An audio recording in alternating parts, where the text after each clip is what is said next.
गेल्या 6 महिन्यापासून महाविकास आघाडीकडून हातकणंगले जागा ही स्वाभिमानीसाठी सोडलेली आहे असं परस्पर जाहीर केलं जात होतं। वास्तविक पाहता स्वाभिमानी शेतकरी संघटनेच्या कोल्हापूर इथल्या राज्य कार्यकारिणीमध्ये 5 एप्रिल 2021 रोजी आम्ही महाविकास आघाडीबरोबरचे सगळे संबंध तोडलेले होते आणि त्यामुळे पुन्हा महाविकास आघाडीकडे जाण्याचा प्रश्नच उद्भवत नव्हता। तरीसुद्धा वारंवार अशा पद्धतीनं घोषणा केल्या जायच्या की हातकणंगलेची जागा ही स्वाभिमानीसाठी सोडलेली आहे। खरं तर भारतीय जनता पक्ष आणि त्यांचे मित्रपक्ष यांची जी NDA आघाडी आहे त्याची फारकत घेऊन आम्हाला 2015 पासून आम्ही ती फारकत घेतलेली आहे, त्यांचाही आमचा काही संबंध नाही। म्हणूनच लोकसभेची निवडणूक स्वतंत्र लढवायचं हे गेल्या 6-7 महिन्यापासून आमची तयारी चालू असताना आणि कुठल्याही आघाडीच्या नेत्यांच्याबरोबर आमच्या चर्चा चालू नसताना अशा प्रकारच्या बातम्या वारंवार पेरल्या जायच्या। आम्ही भारतीय जनता पक्षाच्या विचारधारेला जो विरोध करतो ते कधी लपवून ठेवलेला नाही, कारण त्यांच्यातल्या अनेक नेत्यांनी संविधानाला विरोध केलेला आहे। 400च्या वर जर खासदार निवडून आले तर आम्ही संविधान बदलू अशी त्यांची भाषा आहे। त्याचबरोबर आज जातीमध्ये धर्मामध्ये जी तेढ निर्माण केली जाते ते आम्हाला बिलकुल मान्य नाही। शेती संदर्भामध्ये बोलायचं झालं तर शेतकऱ्यांची घोर फसवणूक झालेली आहे। स्वामीनाथन यांच्या सूत्राप्रमाणे हमीभाव देण्याचं आश्वासन देऊन 10 वर्षे पूर्ण झाली आणि तो हमीभाव काय मिळाला नाही। 750 शेतकऱ्यांचा मृत्यू दिल्लीच्या बॉर्डरवर झाला, त्याची जबाबदारी भारतीय जनता पक्षाला नाकारता येणार नाही। एवढंच नव्हे तर आज ज्या शक्तिपीठाला 27,000 एकर जमीन शेतकऱ्यांची जाणार आहे त्या शक्तिपीठासाठी जे अधिग्रहण होणार आहे त्या अधिग्रहण होत असताना 2013चा जो मूळ कायदा आहे त्याच्यामध्ये दुरुस्ती झाल्यामुळं शेतकऱ्यांचं मोठ्या प्रमाणामध्ये नुकसान होणार आहे। जवळपास 60% रक्कम कमी मिळणार आहे। म्हणजे समृद्धी महामार्गाला मिळालेली रक्कम आणि शक्तिपीठ महामार्गाला मिळणारी रक्कम याची जर तुलना केली तर केवळ समृद्धी महामार्गाच्या 40% रक्कम इतकीच शक्तिपीठाच्या महामार्गाला जमीन अधिग्रहित होणाऱ्या शेतकऱ्यांना मिळणार आहे। आणि हे पाप महाविकास आघाडी सरकार महाराष्ट्रामध्ये असताना त्यांनी या 2013च्या कायद्यामध्ये दुरुस्ती करून केलेलं आहे। त्यामुळे आता शेतकऱ्यांना धड न्यायालयामध्ये दाद मागता येणार नाही, जिल्हाधिकाऱ्यांच्यावर वाटाघाटी करता येणार नाहीत आणि सक्तीचं भूसंपादन होणार आहे। त्यामुळे तीव्र स्वरूपाचं जनआंदोलन करूनच शेतकऱ्याला आपली जमीन वाचवावी लागणार आहे। आणि तरीसुद्धा महाविकास आघाडीचे काही नेते परवा कोल्हापूरच्या शक्तिपीठ महामार्गाला विरोध करण्याचे जे काही मेळावा झाला त्याच्यामध्ये हजर राहते। मग ज्यावेळी ही दुरुस्ती विधिमंडळामध्ये आली त्यावेळी त्याच्या विरोधात ते का बोलले नाहीत? 3 तुकड्यामध्ये FRP करायचा निर्णयसुद्धा याच महाविकास आघाडी सरकारने घेतलेला आहे। आणि म्हणून या महाविकास आघाडीकडे आमचा जाण्याचा प्रश्नच उद्भवत नाही। आम्ही कधी स्वाभिमानीने कधी त्याच्यामध्ये रसही दाखवलेला नाही। तरीसुद्धा भारतीय जनता पक्षाच्या विरोधातल्या मतामध्ये मतविभागणी होऊ नये अशी अनेक शिवसैनिकांची इच्छा होती आणि म्हणून त्यांनी मला विनंती केली की तुम्ही एकदा मातोश्रीवर जाऊन उद्धवजींची भेट घ्या, जेणेकरून आम्हाला तुमचा प्रचार करायचा आहे, तुमच्या मागे राहायचं आहे। आमच्याकडं उमेदवार निवडून येण्याच्या क्षमतेचा नाही, अशी वारंवार शिवसैनिकांनी विनंती केल्यामुळे त्यांच्या इच्छेचा आदर करून मी मातोश्रीवर जाऊन उद्धवजींना भेटलो होतो. त्याही वेळा मी स्पष्टपणानं सांगितलं होतं मी महाविकास आघाडीत येणार नाही, कारण आमच्या कार्यकारिणीनं 2-2.5 वर्षापूर्वी तो निर्णय घेतलेला आहे आणि तो निर्णय बदलायचा असेल तर पुन्हा कार्यकारिणी घ्यावी लागेल, परंतु त्याची आम्हाला आवश्यकता भासत नाही. दुसरी गोष्ट, शिवसेनेनं फक्त उमेदवार उभा न करता जागा रिकामी सोडली तर निश्चितच आम्हाला त्याचा लाभ होईल आणि या दृष्टिकोनातून विचार करा, कारण तुमच्या पक्षातून फुटून जाणाऱ्या गद्दारांना जर धडा शिकवायचा असेल तर तुमच्याकडे त्या क्षमतेचा उमेदवार नाही, म्हणून उमेदवार उभा करू नये आणि मी ही जागा जिंकू शकतो हा आत्मविश्वास आहे, कारण गेली 5 वर्षे या मतदारसंघामध्ये मी मेहनत केलेली आहे. पण मला कोणत्याही आघाडीशी आता संबंध ठेवायचे नाहीत. शेतकरी चळवळ विवाद आणि त्याच्या पलीकडे मला कुठं जायचं नाही. त्यांना ते पटलं आणि तुमची अडचण आम्ही समजून घेऊ शकतो आणि लवकरच आम्ही त्याची घोषणा करू. जेव्हा दुसऱ्या टप्प्यातल्या उमेदवारांची यादी जाहीर करू त्यावेळी घोषणा करू असं त्यांनी मला सांगितलं. आणि त्यानंतर अगदी त्यांची पत्रकार परिषद झाल्याच्या आदल्या दिवसापर्यंत रात्रीपर्यंत मला निरोप येत होते की उद्या सकाळी तुम्हाला पाठिंब्याची घोषणा होणार आहे. परंतु अचानकच त्यांनी आपला उमेदवार जाहीर केला. जाहीर करण्याबद्दल माझी काहीच हरकत नाही, कारण मी ना आघाडीत होतो ना युतीत होतो, त्यामुळे कुणी कोणता उमेदवार उभा करायचा हा ज्या त्या पक्षाचा किंवा आघाडीचा प्रश्न आहे. परंतु पुन्हा एकदा त्यांनी शेवटचं मला निर्वाणीचा असं निरोप दिला की जर तुम्ही मशाल चिन्हावर निवडणूक लढवत असाल तर आम्ही इथं उमेदवार उभा करणार नाही. आता गेली 3 दशकं मी शेतकरी चळवळीमध्ये आहे. आयुष्यात मी कुठल्या पक्षामध्ये गेलो नाही. निवडणूक लढवण्यासाठी कुठला तरी एक पक्ष असावा म्हणून आम्ही एक स्वाभिमानी पक्षाची निर्मिती केलेली आहे. असं असताना स्वाभिमानी पक्ष मी मशाल चिन्ह घेणं म्हणजे त्यांचा मशाल चिन्ह हे शिवसेना उद्धव ठाकरे गटासाठी आरक्षित केलेलं आहे. ते चिन्ह घ्यायचं तर मग त्यांचा AB फॉर्म घ्यावा लागेल आणि AB फॉर्म घ्यायचा म्हटल्यानंतर मला शिवसेनेत प्रवेश करावा लागेल. मग मी स्थापन केलेला स्वाभिमानी पक्ष काय विलीन करायचा का शिवसेनेमध्ये? आणि जी स्वाभिमानी शेतकरी संघटना गेल्या 25 वर्षापासून कार्यरत आहे तिला वाऱ्यावर सोडायचं काय? साऱ्या शेतकऱ्यांना वाऱ्यावर सोडायचं का? मी जर पक्षीय राजकारण करत बसलो तर मग शेतकऱ्यांचं काय?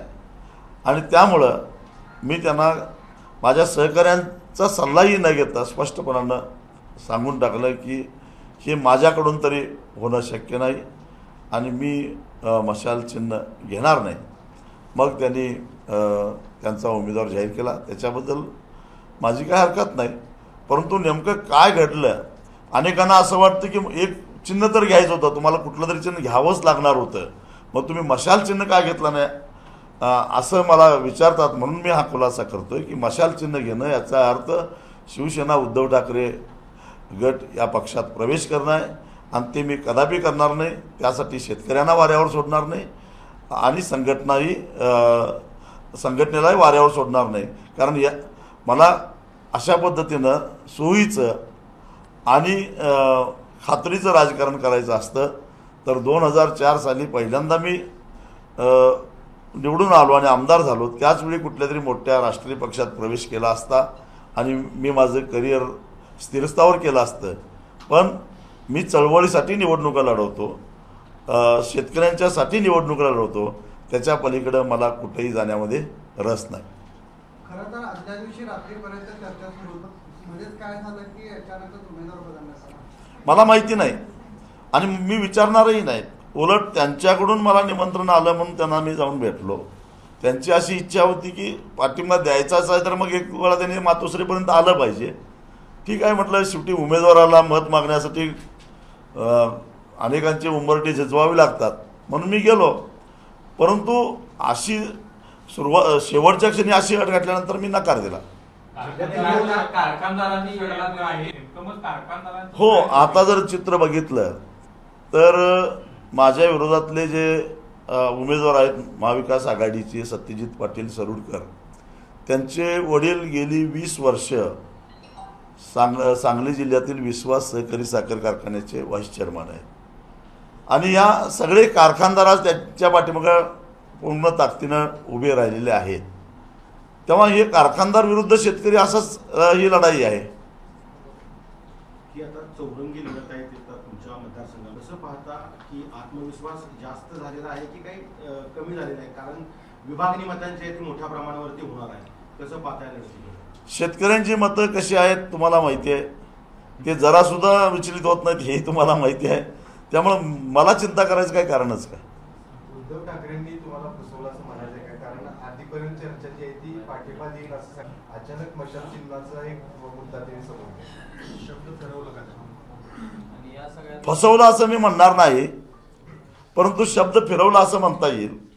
कारण फसवलं म्हणण्यापेक्षा विश्वास ठेवायचा, कारण मी आघाडीतच नव्हतो तर फसवण्याचा मुद्दा येतोच कुठं. पण अनेक शिवसैनिकांची इच्छा होती मी उद्धवजींची भेट घ्यावी आणि त्यांनी सुरुवातीच्या काळामध्ये सकारात्मक असा दृष्टिकोन ठेवला. पण नंतर मला माहिती आहे कदाचित सगळे साखर कारखानदार जाऊन भेटले असतील आणि परस्पर काटा काढण्याची एक नामी संधी आलेली आहे, आम्हाला ती संधी द्या असंही बोलले असतील. पण उद्धव ठाकरेंचं जे सांगलीचा उमेदवार परस्पर घोषित करणं, तुमच्या विरोधात उमेदवार देणं, हे एकूणच कशाचं घोतक वाटते तुम्हाला? खरं तर सांगलीचा उमेदवार कसा आहे आणि कशी निवडणूक एकतर्फी झाली हे सगळ्यांना माहिती आहे आणि त्याच्या संदर्भात माध्यमातून अनेक बातम्या छापून आल्या आहेत. पण मी स्वतः जर महाविकास आघाडीत नसेल किंवा आमची संघटना नसेल तर मी त्याच्यावर कशाला भाष्य करावं. परंतु कुठंतरी सांगलीचं निर्णयसुद्धा वसंतदादा घरानं संपवायचं म्हणून असा घेतलाय का काय असं वाटण्यासारखी शंका निर्माण झालेली आहे. 2-3 महिन्यापासून सुद्धा तुम्ही महाविकास आघाडीचा पाठिंबा जाहीर करा, तुम्ही स्वतःहून सगळेजण तुमच्या मागे लागले होते, पण तुम्ही तो वेळेत घेतला नाही. मग त्यांनाही सोयीचं राजकारण केलं असं कुठंतरी चित्र आहे. नाही, ते मला आघाडीत येण्यासाठी निमंत्रण देत होते आणि मी पुन्हा पुन्हा सांगत होतो की मला आघाडीत यायचं नाही. कारण आघाडीत मी यायचं असेल तर तुम्ही 3 टप्प्यामध्ये FRP केली, त्याचं उत्तर द्या. एक तर पश्चाताप व्यक्त करा आणि दुसरी गोष्ट ही जे 2013च्या भूमी अधिग्रहण कायद्यामध्ये दुरुस्ती केली त्यावेळी मी महाविकास आघाडीमध्ये आम्ही सगळे होतो. आणि तुमच्या माहितीसाठी सांगतो, महाविकास आघाडीची निर्मिती जेव्हा ऑक्टोबर 2019ला झाली आणि महाविकास आघाडीच्या नेतृत्वपदी माननीय उद्धवजी ठाकरे यांची निवड झाली त्यावेळी त्यांच्या नेता निवडीच्या बैठकीमध्ये माननीय छगन भुजबळ हे सूचक होते आणि मी त्यांचा अनुमोदक होतो. म्हणजे महाविकास आघाडीमध्ये उद्धवजी ठाकरे यांना नेता करावं या सूचनेचा मी अनुमोदक होतो. मग असाच म्हणजे महाविकास आघाडीमध्ये इतक्या याच्यामध्ये जडणघडणीमध्ये आमचा हिस्सा होता.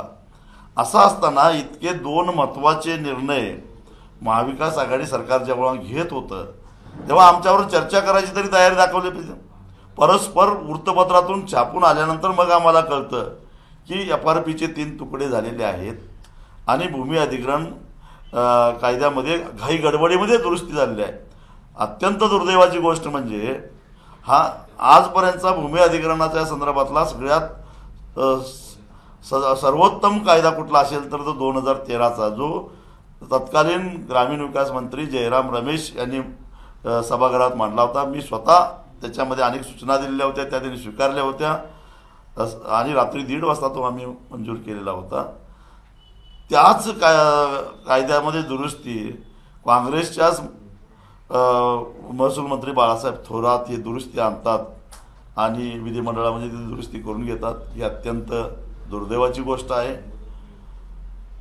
स्वतः मोदी सरकारनं 2015 साली या 2013च्या कायद्यामध्ये दुरुस्ती आणण्याचा प्रयत्न केलेला होता पण त्याही वेळा मी त्यावेळी स्वतः NDAचा खासदार होतो, मी त्यांच्या आघाडीमध्ये होतो आणि ही दुरुस्ती सभागृहात आल्या आल्या तातडीनं त्याला विरोध करत त्याच्या विरोधात डिसअप्रुव्हल मोशन आणलेलं होतं, नापसंतीचा ठराव, आणि सभागृहात चर्चा घडवून आणलेली होती. आणि त्यावेळी मी सरकारला इशारा दिला होता की आम्ही हे कदापि होऊन देणार नाही. बहुमत असून सुद्धा मोदी सरकारची हिंमत झाली नाही ती दुरुस्ती सभागृहात मंजूर करून घ्यायची. शेवटी त्यांनी संयुक्त संसदीय समितीकडं ते बिल वर्ग केलं. मग इथं महाराष्ट्रामध्ये ही दुरुस्ती करायची काय गरज होती? आज 27,000 एकर शेतकऱ्यांची जमीन जाणार आहे. एवढंच नाही तर सुरत चेन्नई राष्ट्रीय महामार्गाला सुद्धा अशीच हजारो एकर जमीन जाणार आहे, कवडीमोल किमतीनं जाणार आहे. एका या महाविकास आघाडीच्या या निर्णयामुळं आज हजारो शेतकरी देशोधडीला लागले. त्याचं काय? त्याला जबाबदार कोण? उद्धव ठाकरेंना तुम्ही पाठिंब्यासाठी भेटत होता आणि काँग्रेस आणि राष्ट्रवादी काँग्रेसच्या नेत्यांना तुम्ही भेटत ना, असे एक आरोप तुमच्यावर. मग कारण मला आघाडीत जायचंच नव्हतं. मला फक्त उमेदवार उभा न करण्यामध्ये रस होता. काँग्रेस आणि ती जागा उद्धव ठाकरे गट शिवसेनेला सुटलेली होती म्हणून त्यांना भेटत होतो. नाही मग हे तुम्ही उमेदवारी संबंधीचा मग त्यातून सुद्धा पण परवा बंटी साहेबांनी टीका केली, साखरपुडा झाला पण लग्न झालं नाही. मग ते हे चित्र कसं काय निर्माण झालं? साखरपुडा कुठला होता? मुळामध्ये त्यांचा सातत्यानं प्रयत्न होता की मी आघाडीमध्ये यावं, पण मी या 2 मुद्द्यावरला अडून होतो की हे या 2 दुरुस्त्या का केल्या महाविकास आघाडीनं याचं उत्तर द्यावं. कारण आम्ही आघाडी सोडली त्यावेळी 9 पाणीपत्र आघाडीचे प्रमुख शरद पवार साहेबांना लिहिलेलं होतं आणि त्या प्रश्नाचं आमच्या पत्राचं उत्तर न मिळाल्यामुळं आम्ही आघाडी सोडलेली होती.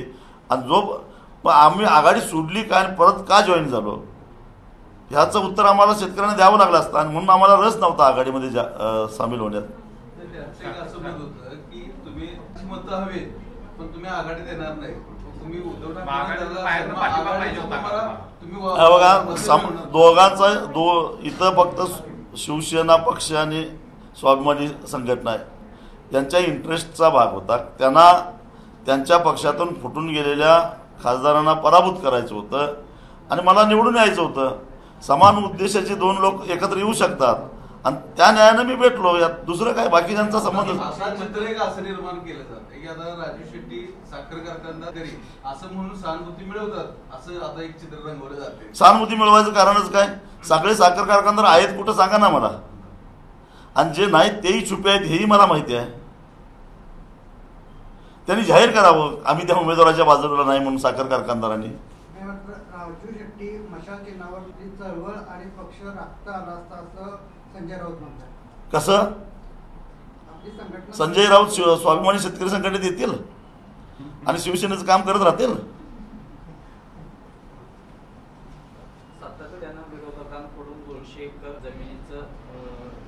त्या संदर्भामध्ये माननीय नामदार हसन मुश्रीफ साहेब हे सुद्धा मला वाटतं 4-5 वर्षापूर्वी ते मंत्री असताना आरोप करून झालेलं आहे त्यांचं. आणि एका मंत्र्यानं आरोप केलेलं होतं, त्यातून काही निष्पन्न झालेलं नाही. आता जे कोणी आरोप करतात त्यांच्याकडे ED, CBI, इन्कम टॅक्स आणि काय आर्थिक गुन्हे अन्वेषण शाखा बऱ्याच यंत्रणा आहेत, चौकशी करून टाकावी. मला काय हरकत नाही. माझ्याही माहितीत जरा भर पडेल अजून काय काय माझं आहे ते. पण महाविकास आघाडी बरोबर असते तर विजय आताही मी जिंकणारच आहे. मी अजून काही 2-4 उमेदवार उभा राहिले तर बरंच आहे आम्हाला. विद्यमान खासदार म्हणतात की माझी खरी लढत ही सरोडकरांसोबत सोबत आहे. ठीक आहे, त्यांच्याबरोबरच लढा म्हणा, मला काही हरकत नाही, माझी काहीच हरकत नाही. साहेब गेल्या निवडणुकीत सुद्धा वंचित आघाडीचा उमेदवार होता, वंचितचा उमेदवार दिलेला आहे, त्याचा काही फरक पडणार किंवा हे आव्हान कसं करणार? गेल्या वेळच्यासारखा फरक काहीच पडणार नाही. कारण यावेळचा वंचितचा जो उमेदवार आहे तो भारतीय जनता पक्षाचा सक्रिय सदस्य आहे. गेली 8 वर्षे DC पाटील हे भारतीय जनता पक्षाचे सदस्य आहेत आणि त्यांनी अजूनही भारतीय जनता पक्षाचा राजीनामा दिलेला नाही, तरीही त्यांना वंचितची उमेदवारी मिळालेली आहे. त्यामुळं ज्यांना काही कळायचं ते कळालेलं आहे, त्यामुळे मी काय बोलत नाही त्याच्यावर. महाविकास आघाडी आणि महायुती तर तुमची बोलणी सुरू होती, अशा पद्धतीची एक चर्चा आहे, नेमकं क्लॅरिफिकेशन केलं. महायुतीबरोबर बोलण्याचा प्रश्नच येत नाही. आणि महाविकास आघाडीबरोबरही बोलण्याचा प्रश्नच येत नाही, कारण दोन्ही आघाडीत मला जायचंच नव्हतं. मुद्दा होता फक्त उमेदवार उभा करायचा काय नाही आहे, त्याच्याबद्दल मी स्पष्टीकरण दिलेलं आहे. हां, मात्र ही गोष्ट खरी आहे की दोघांच्याकडूनही, दोन्ही आघाड्यांच्याकडूनही उमेदवारीबद्दल मला विचारणा करण्यात आलेली होती, पण दोघांनाही मी नकार दिलेला होता. बदलत्या राजकीय परिस्थितीच्या अडचणीत वाढ झाल्यामुळेच राजू शेट्टी अशा भूमिका घेत आहेत असे विरोधक बोलायला लागले, त्याच्याबद्दल काय सांगता? मी जी भूमिका घेतली आहे ती लोकांना पसंत आहे आणि त्यामुळं लोक आग्रहास्तवच बाद झाला. आता हे सगळे आघाडीचे प्रयोग, आता आपण आणि आपली चळवळ बरी असा निर्णय संपूर्ण राज्यातल्या स्वाभिमानीच्या कार्यकर्त्यांनी घेतल्यामुळं जो राज्य कार्यकारिणीचा निर्णय आहे त्याच्याशी मी बांधील आहे.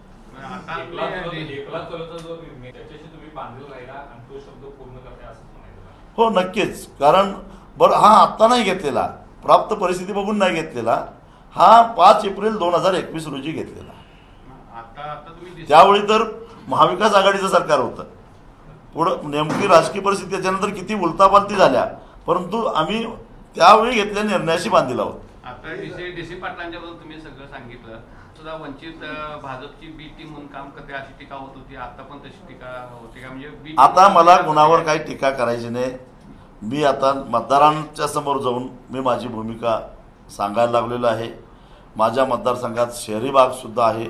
त्या शहरी भागातल्या लोकांच्यासाठी मला विद्यार्थ्यांचे प्रश्न आहेत आणि त्याच्यासाठी उदाहरणार्थ मला भविष्यामध्ये काही चळवळी उभा करायची आहेत विद्यार्थी परिषदेमार्फत.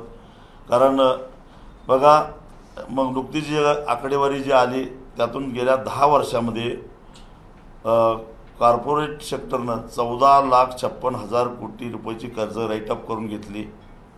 मग अशा परिस्थितीमध्ये बँका खुलेआम एका चांगल्या DPR बघून त्याच्यावर कर्ज देतात विनातारण ह्या सगळ्या कॉर्पोरेट सेक्टरला. मग आमच्या विद्यार्थ्यांना एज्युकेशन लोन देत असताना का खळखळ करतात? कारण एकूण जे कर्ज वाटप झालेलं आहे विद्यार्थ्यांचं ते 78,000 कोटीचं आहे आणि त्यातलं केवळ 11,000 कोटी थकीत आहे. मग हा आकडा विजय मल्ल्याच्या आकड्या एवढाच आहे. म्हणजे अख्ख्या देशातल्या विद्यार्थ्यांना जमलं नाही, ते एकट्या विजय मल्ल्यानं केलं. मग विद्यार्थ्यांना सुद्धा विनातारण एज्युकेशन लोन द्यायला काय हरकत आहे? शेवटी राष्ट्र उभारणीचंच काम आहे. पोरं शिकली तर आपल्या राष्ट्राच्याच उपयोगाला पडतील. त्यामुळे ही भूमिका घेऊन भविष्यामध्ये आम्हाला चळवळ करायची आहे. आणि हा विद्यार्थ्यांचा प्रश्न आहे. महागाई किंवा भ्रष्टाचार हे मुद्दे आहेत. अनेक लघु उद्योग, अनेक लघु आणि मध्यम उद्योग बंद पडत आहेत आणि याला कारण केंद्र सरकारचं आर्थिक धोरण. मगाशी ज्या 14,56,000 कोटीचा उल्लेख मी केला राईटअप झालेल्या कर्जामध्ये, त्यात मध्यम आणि लघु उद्योगांचा समावेश नाही. त्यातला एखादा उद्योग जर का बंद पडला तर त्या उद्योजकाचे घरदार, जामीनदार सगळ्यांचं लिलाव काढून पैसे वसूल करून घेता. मग ह्या बड्या उद्योगपतींना तुम्ही का सोडता? आणि भविष्यामध्ये हे सारे प्रश्न मी पार्लमेंटमध्ये जर मला लोकांनी संधी दिली तर मांडणार आहे आणि ताकदीनं सरकारवर, सरकारच्या या आर्थिक धोरणावर प्रहार करणार आहे. मुद्दा आता मांडला, मात्र सांगितलं होतं की आपण 6 जागा जे आहेत ते स्वाभिमानी शेतकरी संघटना लढवणार आहे. आता शेट्टींची काय नेमकी भूमिका असणार आहे? हो, आजही आम्ही 6 जागेवर ठाम आहोत. आमच्या चर्चेत पण तुम्हाला माहिती आहे सगळ्यांना की निवडणूक लढवणं हे म्हणजे प्रचंड खर्चाचं काम असतं. आमचे कार्यकर्ते हे साधारण आर्थिक स्थितीतले आहेत, तरीसुद्धा आम्ही एक सूट दिलेली आहे. कारण एक निवडणूक लढवणं म्हणजे एक कार्यकर्ता कायमस्वरूपी घरात बसणं असं होतं. त्यामुळं तुम्हाला शक्य असेल किंवा लोक वर्गणी देत असतील तर खुशाल लढा. आमची संघटनेचं त्याला पाठबळ असेल. आम्ही प्रचाराला येऊ असं आम्ही सांगितलेलं आहे. त्या पद्धतीनं सांगलीमध्ये महेश कराडे प्रयत्न करतायत, परभणीमध्ये किशोर ढगे प्रयत्न करतायत, रवी तुपकरांनी तर अर्ज भरून आता त्यांचं आता प्रचाराला सुरुवात झालेली आहे. त्याच्या माडामध्ये सुद्धा आम्ही कार्यकर्त्यांना सांगितलं की तुम्हाला लढायचं असेल तर तुम्ही लढू शकता. आणि कोल्हापूरबद्दल आम्ही थोडा सगळ्या कार्यकर्त्यांच्यावर विचार करणार आहोत. जरी काँग्रेस पक्षानं महाविकास आघाडीनं आमच्या विरोधात उमेदवार दिला असला तरी शाहू महाराजांच्या बाबतीत आमच्या भूमिका थोड्याशा वेगळ्या आहेत, कारण आमच्या आंदोलनाच्या वेळी थेट रस्त्यावर उतरून त्यांनी आम्हाला मदतीची भूमिका घेतली होती. त्यामुळे कार्यकर्त्यांच्या बरोबर चर्चा करून शाहू महाराजांच्या विरोधात उमेदवार उभा करायचा काही नाही, आम्ही ठरवणार आहोत. निवडणुकीच्या वेळी राजू शेट्टींच्यावर एक आरोप होतो की राजू शेट्टी पाठिंबा घेतात एकाचा आणि सत्ता निवडणूक झाल्यानंतर पाठिंबा देतात दुसऱ्याला, ते सत्तेसोबत जातात असा नेहमी आपल्यावर आरोप होतो. तुम्ही मला उलटा प्रश्न विचारला. राजू शेट्टी सत्ता आणण्यासाठी प्रयत्न करतात आणि सत्ता आल्यानंतर लगेच सोडून जातात, असा माझा आजची परंपरा आहे. आतापर्यंत जर माझा घटनाक्रम बघितला तर सत्ता आणेपर्यंत मी चालतो सगळ्यांना, आणि सत्ता आल्यानंतर माझे विचार चालत नाही, त्यामुळे मग मला तिथं राहत नाही, मी सोडून जातो. महाविकास आघाडीचं तसंच आहे, NDAचं तसंच आहे. तुम्ही उलटा प्रश्न विचारला मला. नाही, त्याचा मला काही फरक पडत नाही, द्या नाही द्या, मी माझ्या विचाराशी ठाम आहे आणि ज्यांना माझी भूमिका मान्य आहे ते माझ्यावर येतील आणि जनता माझ्याबरोबर आहे याचं. आणि जनतेनं मला सांगितलेलं आहे, तुम्ही ह्या सगळ्या घाणीत पडू नका, तुमची प्रतिमा वेगळी आहे, तुमच्या पद्धतीनं तुम्ही निवडणूक लढवा. तरी पण ते स्वाभिमानीचे कार्यकर्ते आहेत, त्यामुळे तुम्ही त्यांच्या प्रचाराला जाणार का किंवा त्यांच्याबरोबर काय रणनीती काय? रविकांत तुपकरांना पाठिंबाच आहे आमचा, त्यामुळं ते आमचेच कार्यकर्ते आहेत. पण प्रचाराला जाणं शक्य होईल असं मला वाटत नाही, कारण मी माझ्या मतदारसंघामध्ये गुंतून पडलेलो आहे.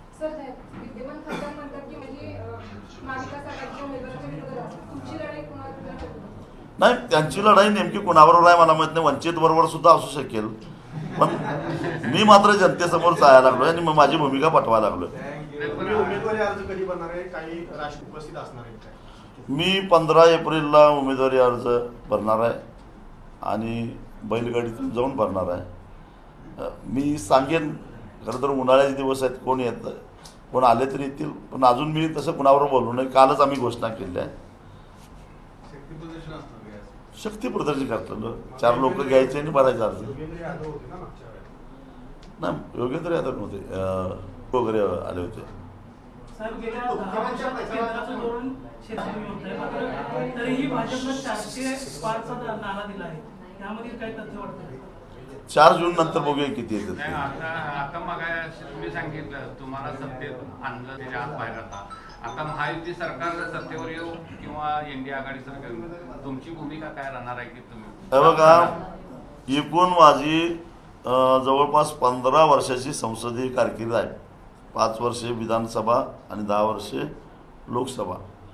त्यातल्या 5 वर्षे मी विधानसभेत असताना मी सरकारच्या विरोधात होतो, पण भाजप आघाडीत नव्हतो, स्वतंत्र माझा मी होतो. पुढच्या 5 वर्षामध्ये 9 ते 14 मी सरकार विरोधात होतो, पण भाजप आघाडीत नव्हतो, माझं मी स्वतंत्र होतो. त्याच्यानंतर 1.5 वर्ष मी NDAत होतो आणि 1.5 वर्षानंतर पुन्हा विरोधात गेलो. ही माझी आजपर्यंतची संसदीय कारकीर्द आहे.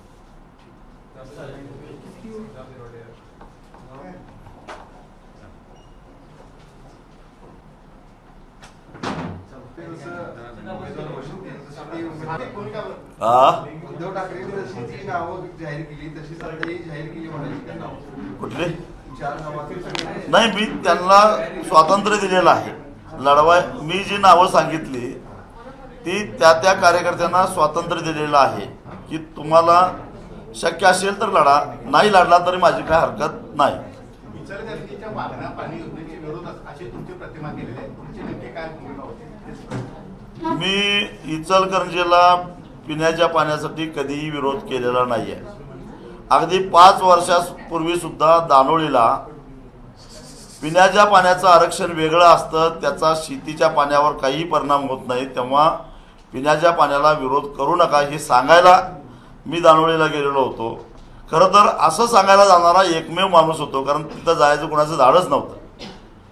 पण त्या फोटोचा विपर्यास करून मला बदनाम केलं गेलं की मी त्या आंदोलनाला पाठिंबा द्यायला गेलो होतो. वास्तविक पाहता ती मंडळी, जी आंदोलन करणारी मंडळी होती, ती पूर्वी संघटनेमध्ये काम करत होती. ज्यावेळी ते आंदोलन चालू होतं त्यावेळी ती शिवसेनेत होती. आणि मला आता कळत नाही की मग इचलकरंजीला पाणी कोण देणार. सत्यजित पाटील सरोडकर ज्यांच्याबरोबर आज 2 माजी आमदार आहेत, एक मिंचेकर आणि दुसरे उल्हास पाटील, त्यांनी असा इशारा दिला होता की रक्ताचे पाठ वाहतील पण एक थेंब पाणी इचलकरंजीला देणार नाही. ते इचलकरंजीला पाणी देणार आहेत का? आणि जे आता विद्यमान खासदार आहेत त्यांना तर काहीच करता आलेलं नाही आहे. त्यामुळं इचलकरंजीला पाणी लढून संघर्ष करून मीच देणार आहे असा माझा दावा आहे. एबीपी माझा, उघडा डोळे बघा नीट.